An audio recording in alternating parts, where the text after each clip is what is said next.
আমার জন্য অনেক বড় ত্যাগ, আমার দলের জন্য, আমার সকলের জন্য। আমরা এটা অ্যাকনলেজ করি।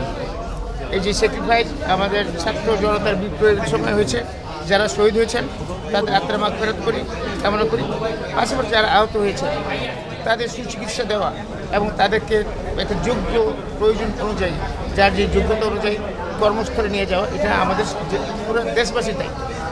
আমাদের তো বিএনপির তো দায়িত্ব আছেই, দেশবাসীর দায়িত্বে বর্তমান সরকার কাজ করছেন। আমি জানি না ওরা কতদূর কী করছেন, কিন্তু আমরা আমাদের তাগিদ থেকে এসেছি। আজকে 7.5 বছর জেল খাটার পরে আমি যেখানে আসছি, সেটা তো আমি আসলে সত্যিকার অর্থে কল্পনা করতে পারি।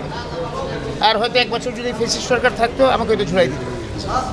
এটা ধারণা অনেকেই করেন, সেটা আল্লাহ মালিক, আল্লাহ ভালো জানেন। কিন্তু আমি তো একটা মুক্ত অবস্থায় আসছি, সেই জন্য আমি মনে করি আমার একটা দায়িত্ব আছে, আমার দলের দায়িত্ব। আমার দলও আমার সাথে কথা হয়েছে, আমার নেতার সাথে কথা হয়েছে।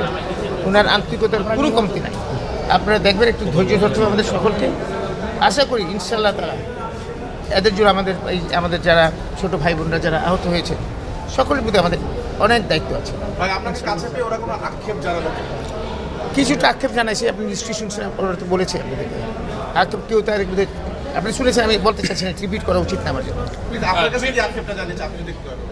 না, সেটা আমি আপনার কাছ থেকে আপনি শুনছেন, আমার কাছ থেকে শুনেন না, দরকার পড়ে না। ওরা চিকিৎসাটা পাচ্ছে কিনা, প্রয়োজনীয় চিকিৎসাটা পাচ্ছে কিনা আপনারা তো শুনেছেন, আমি বলাটা ঠিক হয় না।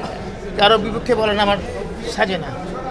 তো আপনারা তো শুনেছেন, আপনি তো সাথে ছিলেন, তো আবার নতুন করে আমার বলাটা উচিত হবে। আপনারা সব জানেন। এনিওয়ে, আমাদের দায়িত্ব এখন আমরা পঙ্গু হসপিটালে যাবো। এই তাগিদটা হচ্ছে কি, তাদের এই ঈদের একটা আমাদের উৎসব, এই উৎসবে তাদেরকে আমি ঈদের শুভেচ্ছা দেওয়া আর ছোটোখাটো দেখা করা, এটাই বড় জিনিস। এটার জন্য এসছি। সরকারের আপনার কথা অনুযায়ী, আমি আসলে ডিটেল জানি না, কিন্তু আপনার কথা অনুযায়ী তো বোঝা যাচ্ছে বৈষম্য শিকার হচ্ছে।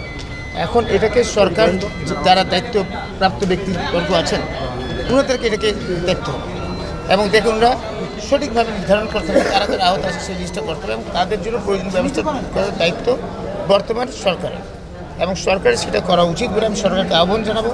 আপনারা দ্রুত যে কথা আসছে এখানে, সেই কথাটিকে আপনারা নজর দেবেন, দেখবেন এবং এটার সুব্যবস্থা করবেন, যাতে এই সমস্ত জিনিসের কোনো কথা যাতে না আসে। এটা তো তারা এমনিতে জীবন দিয়েছে, তারা আহত হয়েছে, সুতরাং তাদের প্রতি তো আমাদের সকলের একটা দায়িত্ব আছে।